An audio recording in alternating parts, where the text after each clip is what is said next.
energy from watching these teams and watching that game. That's sometimes what Warhead can give you. It's very reminiscent of Fnatic and Ballistics last year at BlizzCon, where the nukes come down and the boss is there and it's just fireworks. It was all about the bosses for Roll20. They didn't want to risk it with a kind of Medivac fly into the core.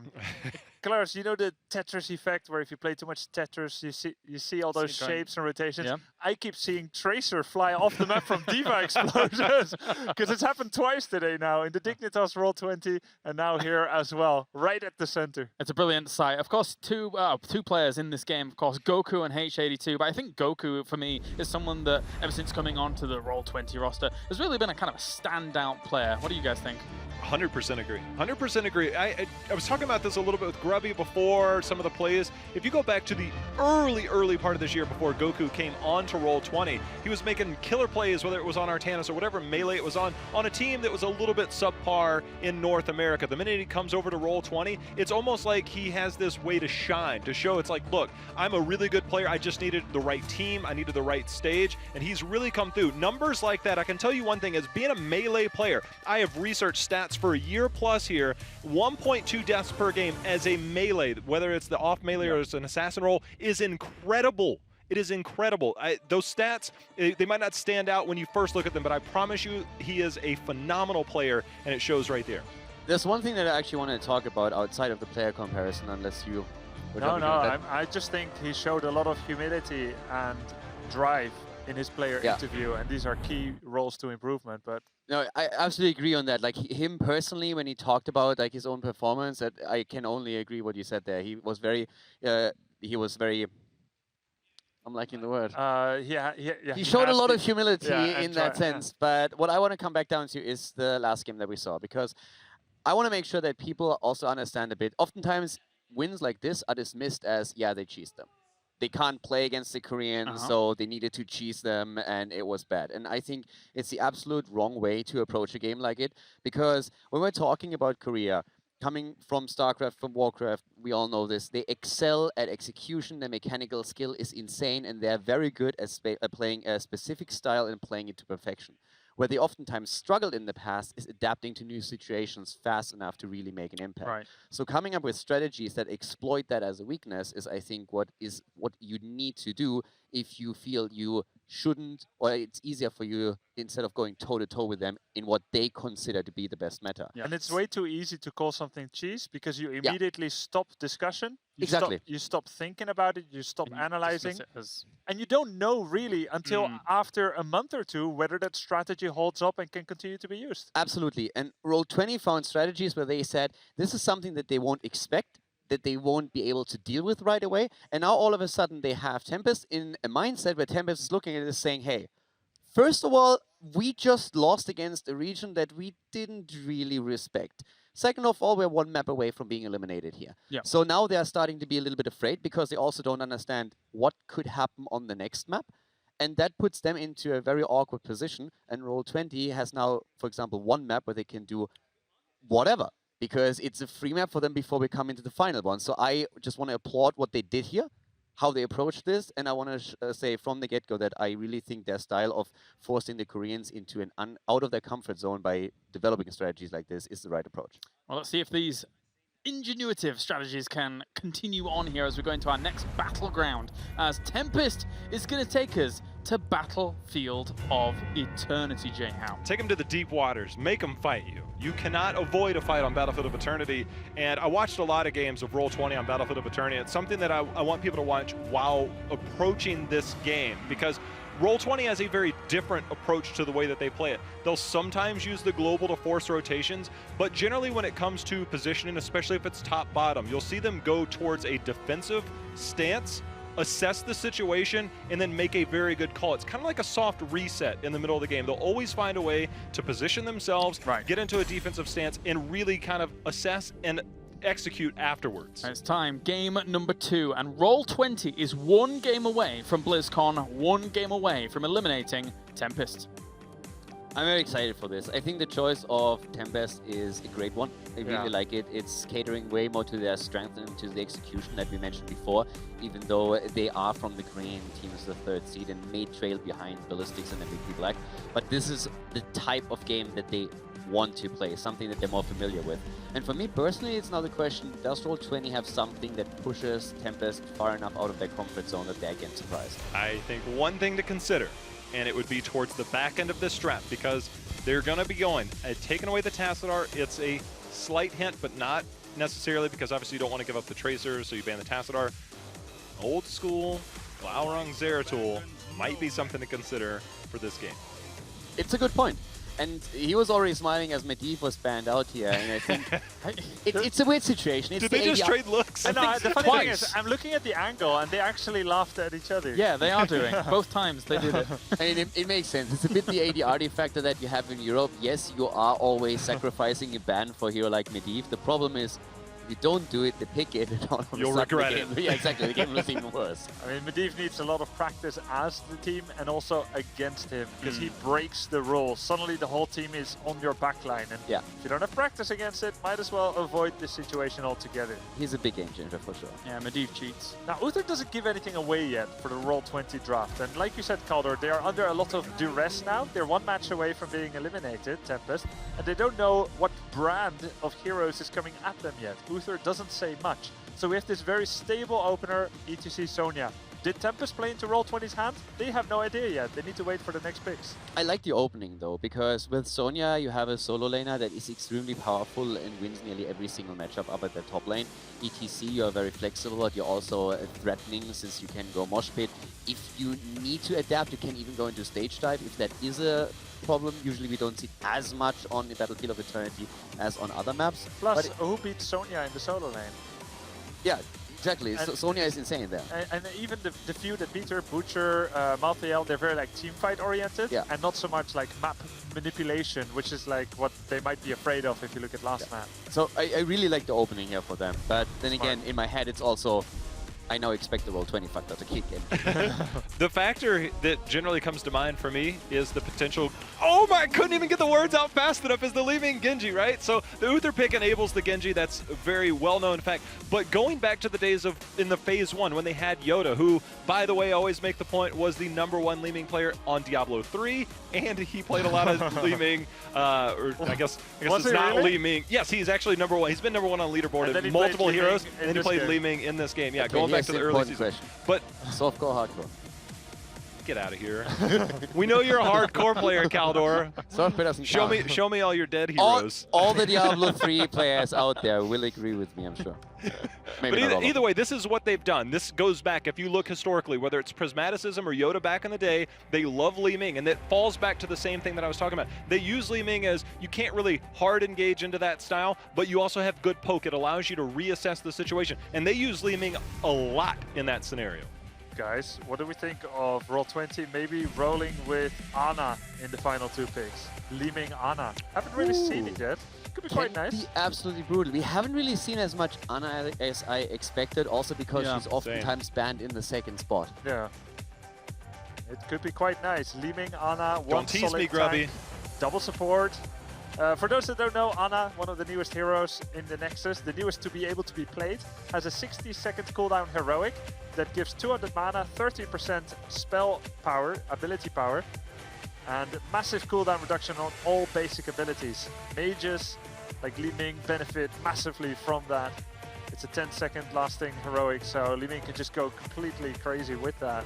Kharazim's good because he does damage, but he also has something called Air Ally, which reveals cloaked heroes. Just point that out there. It's still a possibility. Yes, clearly Valera, but still a possibility. We're seeing good heroes. Still a possibility of Zeratul. I should go back to my earlier point instead of leaving Valera kind of hanging there. Can I agree with you guys that if Valera Samuro comes out as the final 2 picks, we just say nothing else? Okay.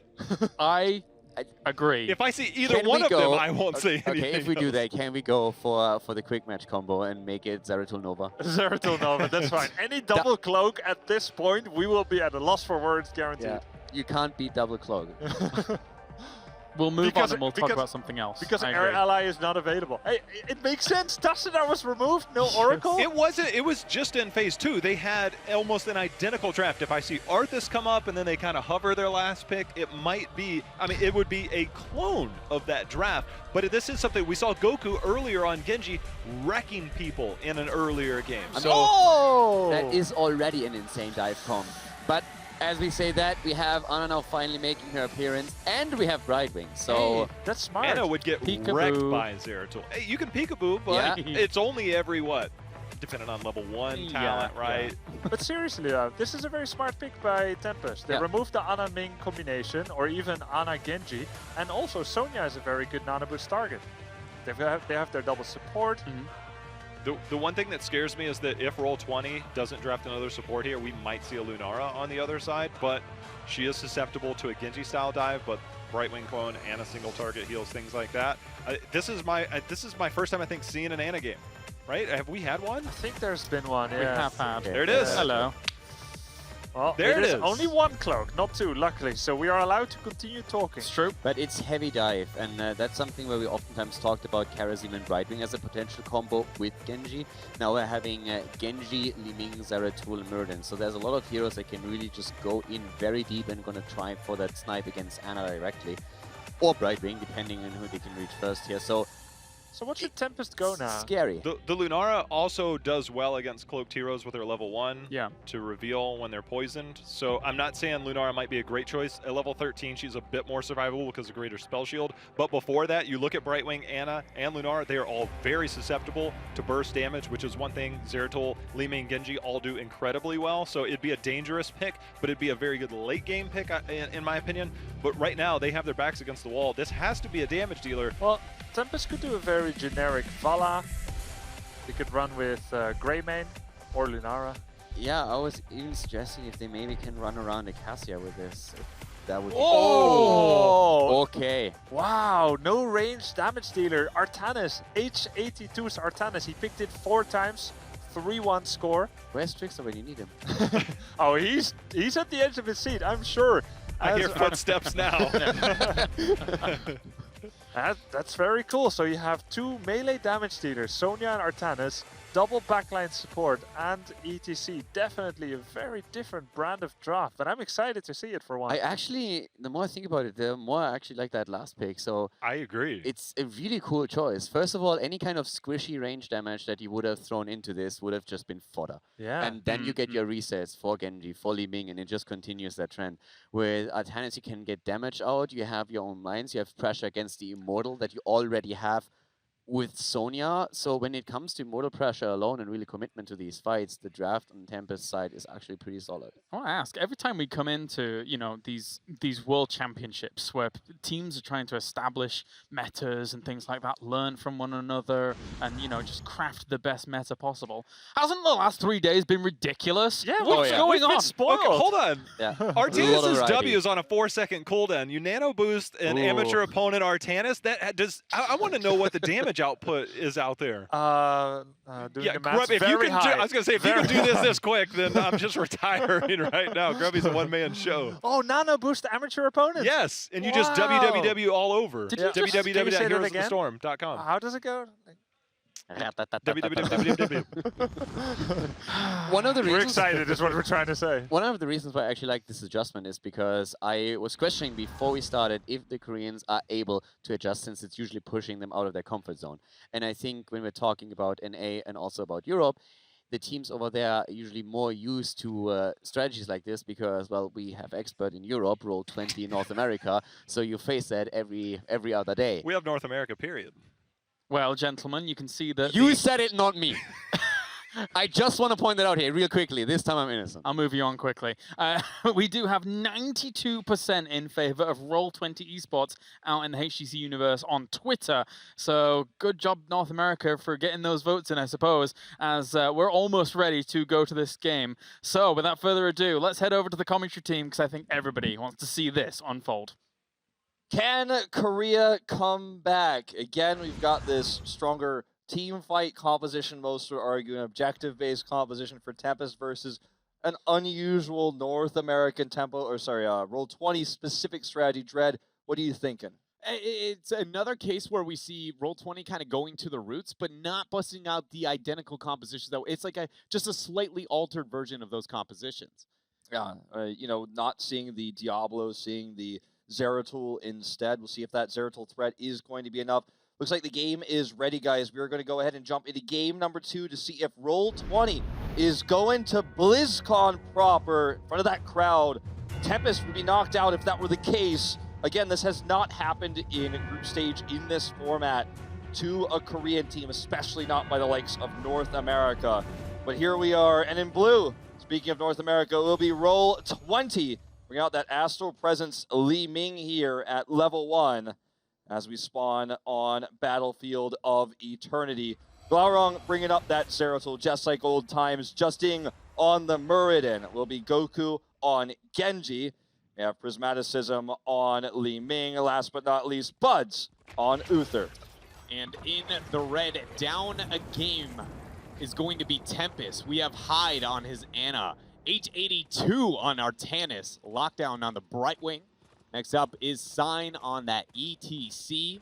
And you know Honkono's going to be on that Sonya. I really feel like H82's Artanis will pair well with Ana. Not talking about Nano Boost, of course, but mostly just talking simply about the healing output of Ana on a target of that size. It can just simply be healed repeatedly, biotic grenades, and things like that. So very excited to see how that performs. As was touted on the desk earlier, most do consider H82 the best Artanis in the world, the only player to consistently get results with him.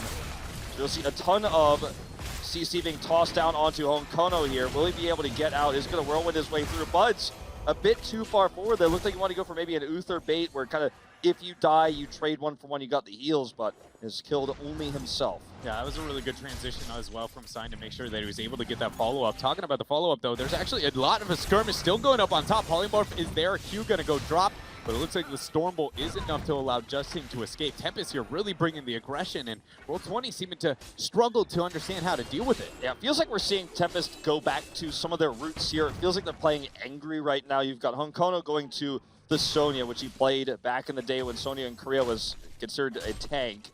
You have Hyde playing the new support, which is what he always does when new support comes out. He plays it more than others, and we're going to see an attempt here to take out H82. He goes for one of those God swaps, fails.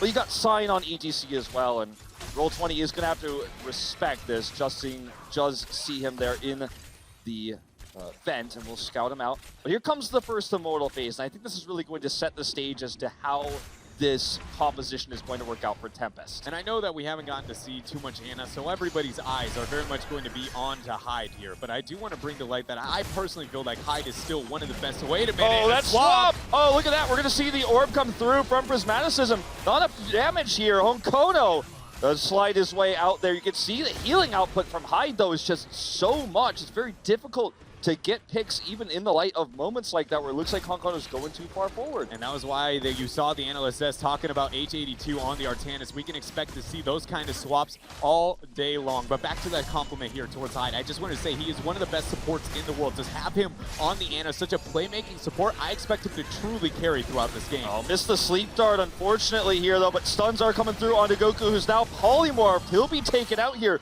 Mobility removed. Had the sleep dart hit, it could have been even worse. And now Tempest is just going to ward them away to start looking for that immortal damage. Li Ming is just using that Astral Presence to wail away herself.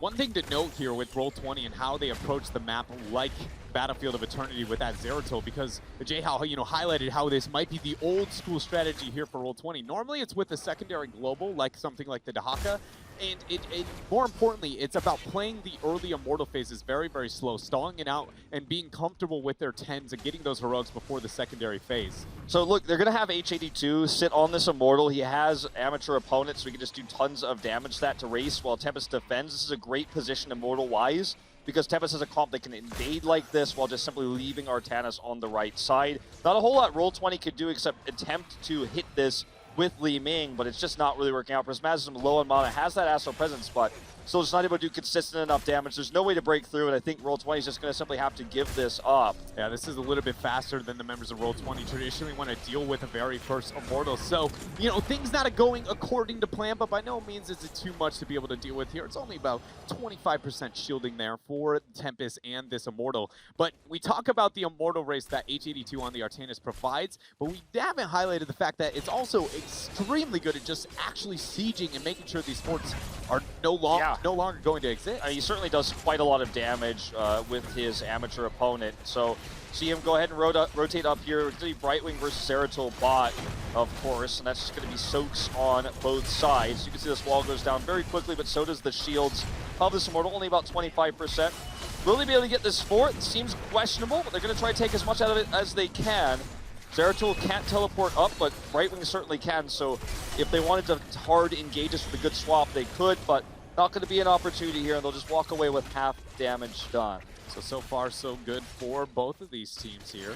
And, you know, and now it's going to be a really slow, I feel like, middle game here for at least on the side of Roll20. Ultimately, their composition, even though it is very offensive, I do feel like they're going to be waiting for the heroic, having Zeratul to be able to have the Void Prison, because their comp is so momentum-based. They are looking to set things up with the Void Prison, or at least the hard crowd control here from the Muradin, and then relying on the double reset of Genji and Li Ming. If the fight lasts more than, honestly, it feels like a second, I feel like it's very likely that Tempest will be the team winning these skirmishes. Oh yeah, I mean, you really have to, when those cooldowns don't connect with the takedown, you don't get those resets, Tempest wins a longer fight. They have Ana and Brightwing on their side, and so much sustainability for ETC Sony. They heal themselves up. HA2's got the shields. Hold that thought. Speaking of shields, Sankoda does grab one here. Will whirlwind his way away. Close call there. You can see Glowering was thinking about rotating up to take the longer fight to get more value. But yeah, let's talk about sustainability. When you have the shields of Artanis, you've got Whirlwind for Sonya, ETC self-explanatory, heals himself, you've got Ana and Brightwing. So if that burst doesn't occur, Roll20 is going to have a really bad time. Yeah, it's going to be very much them struggling. And you notice how you talked about Zeratul making the transfer out. The playstyle that Glorong has displayed on a map like Battlefield of Eternity oftentimes is playing as that pseudo-global and focusing on making sure they get the side soak. If they're able to open up a fort, you can oftentimes see him just sitting there dancing off onto the side, sitting into a mini-wave and waiting for it, just absorbing the experience and knowing that he oftentimes trade up into a majority heroes in a 1v1. Oh, certainly so, and you don't have to aggressively be pushing the lane. You will, you know, occasionally swipe clear these waves, especially when Immortals are up, things like that, but oftentimes he's just going to sit and soak against the Brightwing. Unrevealable, untargetable. So now this is the time where Roll20 needs to, depending on where this Immortal lands, get in position so Tempest can't just squat theirs and poke it down with the Artanis. For Li Ming, obviously, she can, if they're in position where Tempest has to invade, just poke and poke and poke. But they don't want to be in that position where Tempest is just sitting there getting that free damage, because that, while defending an Immortal, Roll20 can't deal with it. We've already seen. Good juke there onto the swap attempt, maybe coming out from H82. And yeah, you know, it does feel like here that if the first half of this Immortal phase was very inconvenient positioning for Roll20, again, to try and get that stall out. But they did luck out after the halftime show, the fact that it is defensive posturing, because the Brightwing the whole time clearing the Shaman camp, Glorong made a very late transition outward. Ultimately, it's a breath of fresh air if you're a Roll20 fan on how these Immortals have ended up spawning. Yeah, it's kind of crazy to me, Dread, that we've seen these evolutions of these comps where you hold that thought. Let's see if H82 can sustain through this. You can see the healing is there. Once the picks come through, though, that's when this fight could go Roll20's way. Peekaboo reveals Glorong. It leads to a swap immediately there out of H82. Great sleep here. Just going to damage him there. Wake him up at the end. Feels reminiscent of Overwatch itself to see Ana sleep a Genji. And let's see, you know, how this works out. The point I was going to make is just simply that we're seeing two teams now run this purely melee composition and finding so far, at least in Tempest's case, a lot of success. So perhaps could be meta changes to see that invade yet again. See a lot of damage there. Swap not going to land for H82 using the amateur opponent. Glorong, though, getting the sharking, the flank. He goes on to hide. There goes the polymorph. That's going to get the reveal, and immediately Glorong is just deleted here from this fight, and Tempest is not done. This is pre-10, you know, this is before they have opportunities to use things like Divine Shield to prevent that. This time the Immortal is going to be nearly half shielded, and Tempest will get 10 first for this. Now, does their comp really push down to core? Does it really do even necessarily a keep for them? It can threaten a lot with H82, but the comp simply has no siege. Ana's damage at range is very limited. Arcane Flare not so great, so they're going to have to get kills to get more really than I think the keep wall with this. Yeah, I think it's unfair to maybe call it no siege because the damage is there. It's just that they all have to be so clumped up, so melee. Yeah, that no poke siege, I should say. Exactly, very much the case here. Talking about poke though, Glong actually gets swapped out there onto by H82. Sign goes in for the mosh. Interrupted immediately though by Li Ming. Here's the Void. Dragon Blade anti-synergy here though. Damage is missed. He's still got it though. There's the Emerald Wind. Invone coming down here with the D shield. How much can Goku do? They need a reset, and the members of Roll20 can open this up. Goku There's goes one. in. He found one. Power Slide's going to deter the second, and the damage is there. Goku is out of here. The Roll20, it's losing 2 members to the one here of Tempest, and more importantly, the Immortal is still This is scary, up. you know, we talked about how it would be tough to get a keep or even start to core here because they don't have ranged siege. They've got it in melee, but with 2 members down, they're getting on this keep. Respawns are coming through, but cooldown still on the most important heroics here for Roll20. Oh no! Prismatism barely lives! That was so very close to seeing his own life flash before his eyes. Prismaticism and friends, though, they lose a keep here very early on, and now suddenly Roll20 here, the strategy and playstyle we have often seen coming out from them is very much not been successful. So we got to be looking at how are they going to be able to recover to these later team fights.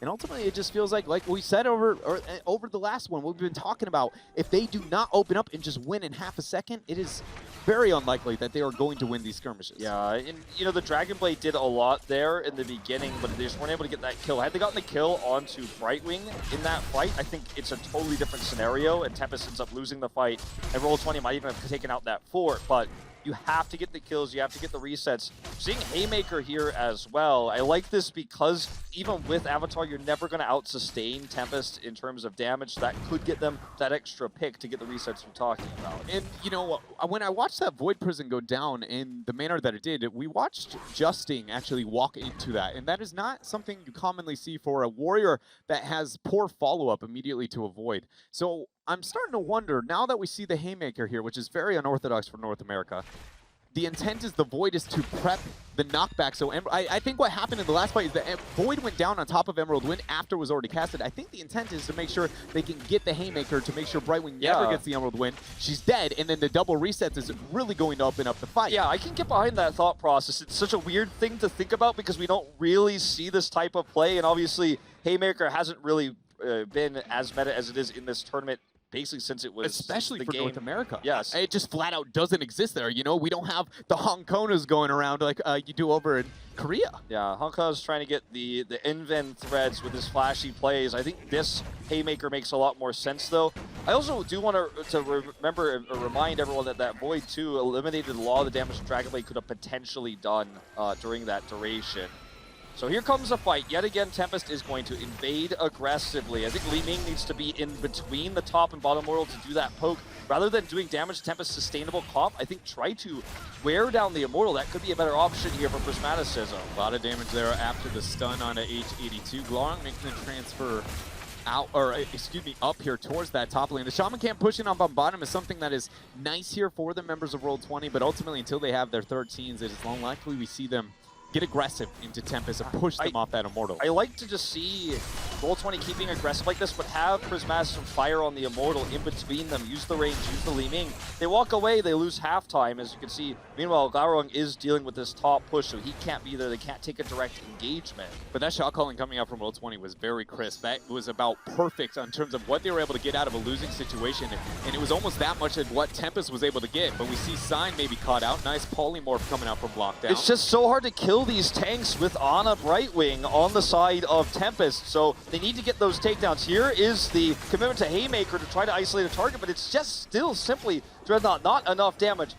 However, they do push Tempest off for the moment here of this Immortal that can help them eliminate some of these shields. Will they win this phase, though? I very much doubt it, as HGC is now coming in. This is the opportunity for Roll20. They need to take this fight or losing this Immortal. And it looks like they're going to lose the Immortal, but Glorung found himself high. The Dwarf Toss over the wall is going to get the stun, but Prismaticism versus H82 is not even close when it comes to that skirmish. He's going to pull ahead. Sign gets the 2-man mosh. Okay, here comes the Dragon Blade, though. He's stuck in the Void, but this is an opportunity. When that Void expires, he can do so much damage to try to get those resets here, but he goes down. H82 finds him and kills him. No D shield anymore. We're going to see shields coming through from this phase shift. Justing very low. Here's the first reset, potentially. Prismatic System is so low, though, and they can't fight against this comp. Too much health pool, and Brightwing's just going to keep everyone healed up. We're seeing Tempest look for the picks here, look for the kills. At this point, even without the kills, as long as the members of Roll20 don't get a lot of free damage onto this Immortal, Tempest is more than fine with the situation they found themselves in. This is inevitably going to be this keep up on top. The second keep of the game, and they will be rounding the 16 talent tiers. This is looking grim for North America. It certainly is. Looks like Tempest is willing to just accept keep, not try to go for the kill, despite the fact that Roll20 doesn't have those critical heroics that would allow them to potentially get resets to win a fight. Tempest, they're against match point. A loss here means they're out of the tournament. Why force something when you don't have sieging poke damage, when you could just walk away? You've won every single Immortal phase thus far with your sustainable healing, and when the next Immortal phase happens, you can assume, it seems, that they'll be able to make that happen again. The onus is now on Roll20 to find those picks. They're so close, but still no cigar. But I want to bring back to that last skirmish when we saw HGC focus on primarily Prismaticism to be able to get that zone outward.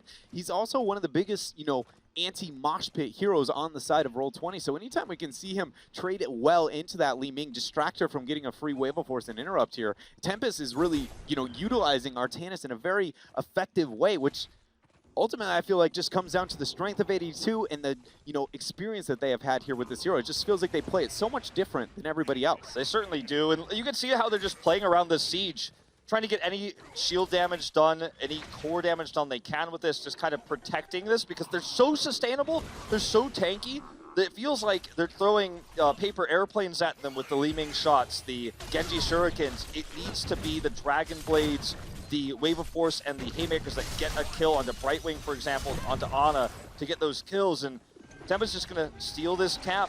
I don't want you to have this. You can't stop me. And Roll20 is very aware of it. They're playing very safe. They're playing very smart, just trying to soak to 16. I think this team fight, though, is their last chance in this Immortal phase. Yeah. And there's even going to be split push cap pressure while it's going on. Yeah, it's definitely not optimal here for Roll20, but it does kind of feel like it will be the straw that may break the camel's back. 1 second away, the Immortals spawning in offensive positioning for both sides. Debatably, good here for the members of Roll20 as it's removing the shielding that because they are yet to win an actual Immortal. But it does feel like here that Tempest is likely to pull ahead pretty heavy after this. This could be the fight we're looking for Roll20 to take this and go to BlizzCon. Alcoda's going to go ahead and pop his wrap. Here they come. They get Hyde. They get a lot of damage out of Hyde. Okay, he's so low. He goes down here. The Dragon Blade is popped. Looking for a second pick. Justin goes down. Can Sign survive here? Avoids the orb. Reset's coming through. Goku's about to get another one. 4 of the members here are on Tempest are dead. This is going to allow Roll20 to back out, get this Immortal for themselves. Obviously, Glorong has to back out considering the camp and the catapults are very much pressuring their core.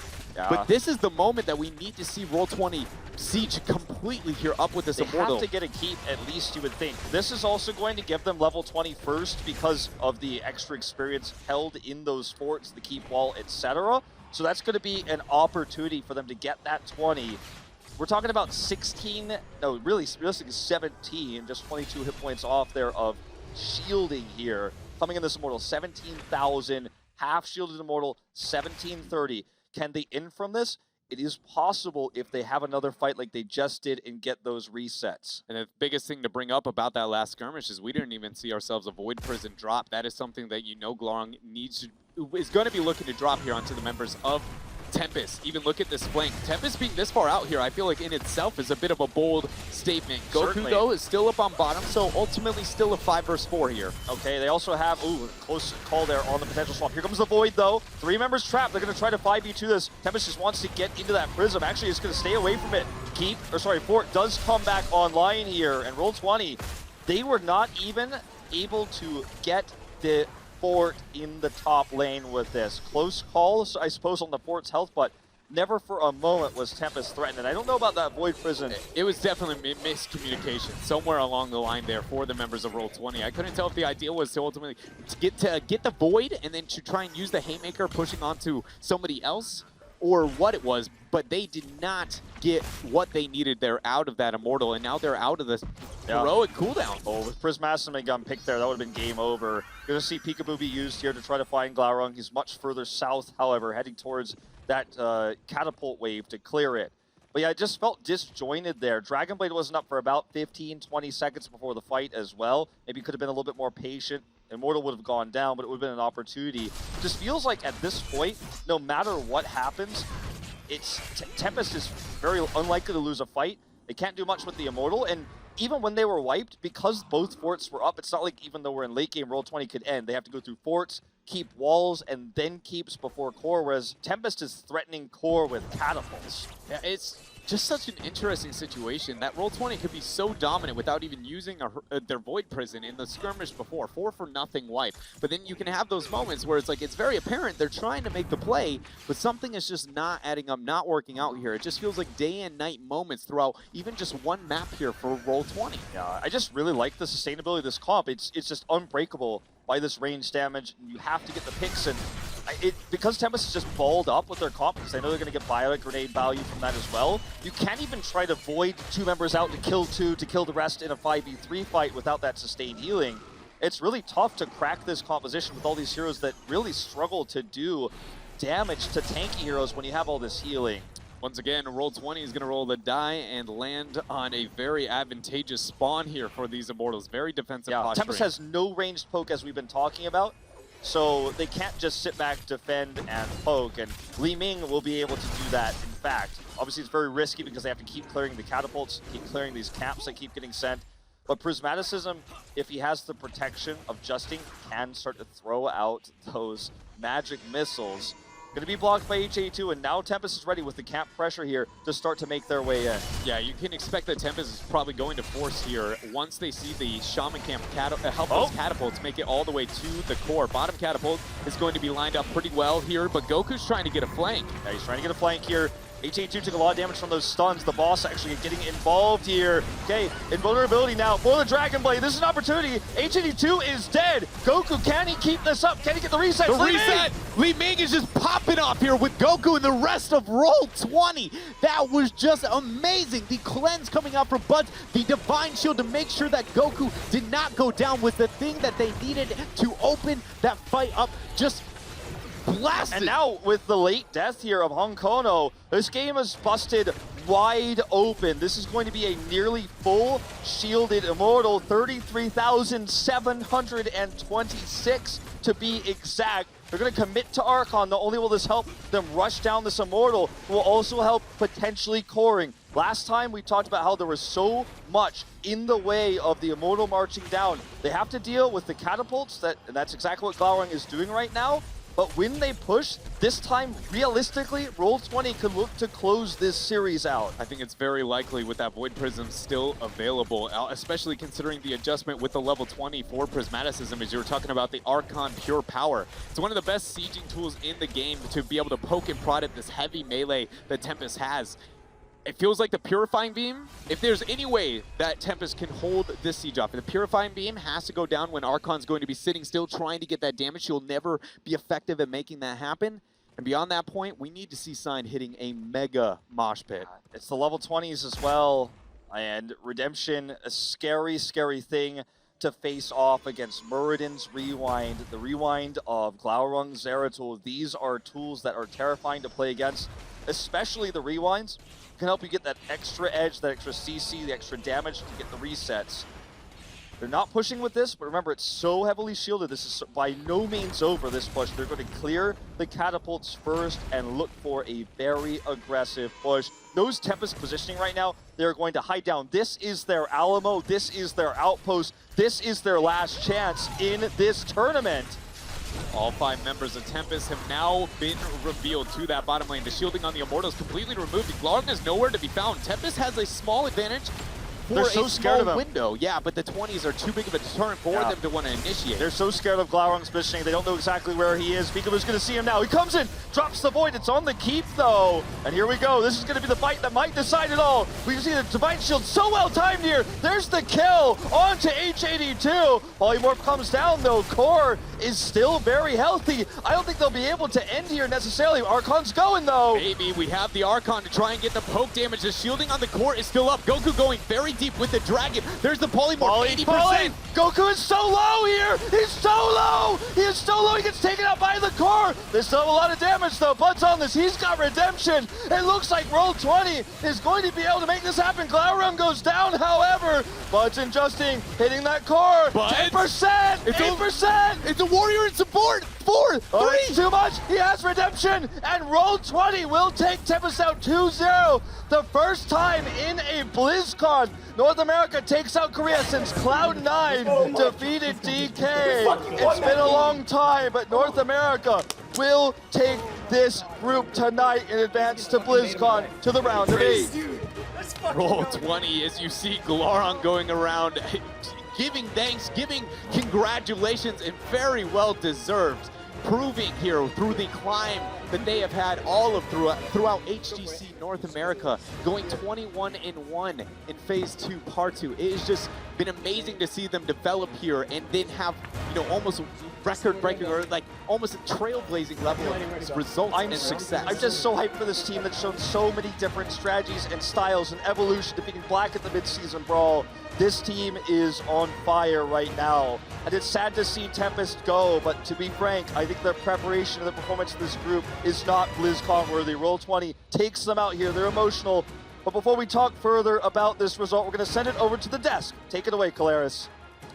Many moments during the opening level 10 of that game onwards, or before that I should say, it looked very doubtful to us, almost all of us on the panel, whether Roll20 was even going to be able to get a kill, get through the shell that Tempest had built up.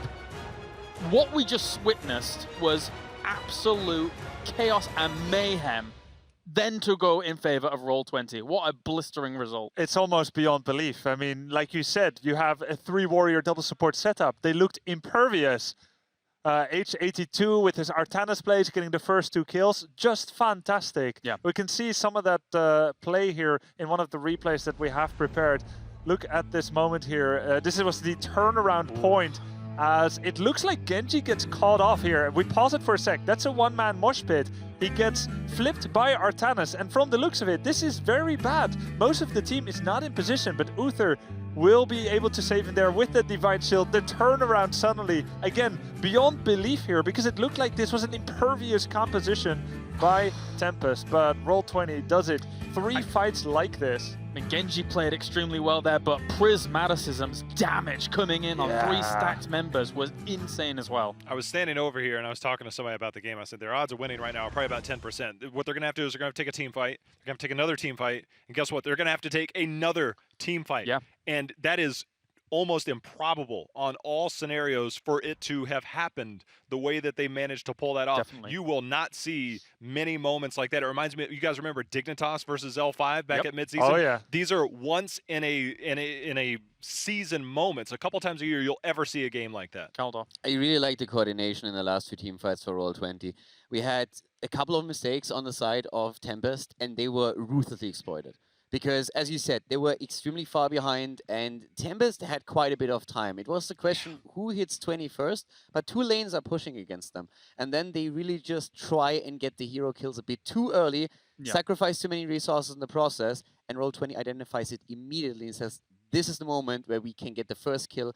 And as we've heard from our casters, they needed the kills for the resets, and once that snowball starts, you can't stop it. There was one really cool moment too, where Justin jumped in on Muradin onto Brightwing. They tried to go for the support assassination, which was the only way they were ever going to make it work. Top lane. And then he haymaked. Actually, there was a fight at the bottom right as well. Top lane. I mean, every fight was like that. Yeah. But Emerald Wind tried to come out, but then Muradin haymakered Brightwing away, and they got a really important fight. One of the 3 fights that they needed to get back in. Beautiful. And of course, an unbelievable victory there for Roll20 as they were able to secure their spot at BlizzCon. Let's head over to the stage for a very well-earned interview. Thank you so much, James. I'm here with an incredibly excited. The energy is just emanating and palpable here. Glarong, of course. Man, congratulations. What an incredible game that last one was. This is the first time a Korean team's ever been knocked out in a group stage on an international tournament like this. One of the first times an NA team has even taken out a Korean team. How are you feeling right now? I've never felt this good in my life. That was the most insane ending to a series ever. I can't believe we did it. Like, huge shout outs to my team. Yeah, remarkable play. Obviously, the momentum-based comp there just started to work in your favor. You pulled it out. It was very, very, very fun to watch. I got to ask you, though, about that first map pick, the Warhead Junction pick. What gave you guys the confidence that that was going to work against Tempest when obviously we saw a similar strat happen in Group A as well? Were you just ready to try it out, thought you could execute as well? What gave you confidence to know you could get that first game? So one thing, sorry, I don't really have much of a voice after that, but during mid-season brawl, we were able to surprise MVP Black with a composition that we have practiced, and it's very apparent that we had practiced at that time. And I think it's sort of a similar story with Warhead Junction. We've had a huge preference for like forcing the boss and forcing keeps down on that map, and we kind of didn't really give Tempest the benefit of the doubt that they did as much research on us as they maybe should have. So on that map, we knew that they would be unprepared for our strategy, so we figured it would be like a risk worth taking going to that map for map 1, and it really did pay off well for us. Awesome. Well, huge sigh of relief. You're going to be at BlizzCon. You're going to be on that stage, which is amazing. You got a week to prepare. How will you guys spend this time? How will you make sure you're in your best shape, best form for BlizzCon? I definitely think we didn't show our true potential as a team today. So we're going to spend the next week hopefully preparing against the best teams in the world and trying to improve our play even more, because it's been a while since NA has been good, and I'd like to make a statement that we are good again. Fantastic, man. Well, congratulations once again. I'm going to let you go celebrate with your team. Thank you for all the great games. And guys, just like that, Group C closes out. We have 2 teams getting on board the BlizzCon bus. That is Dignitas and, of course, Roll20 from North America. They're joining MVP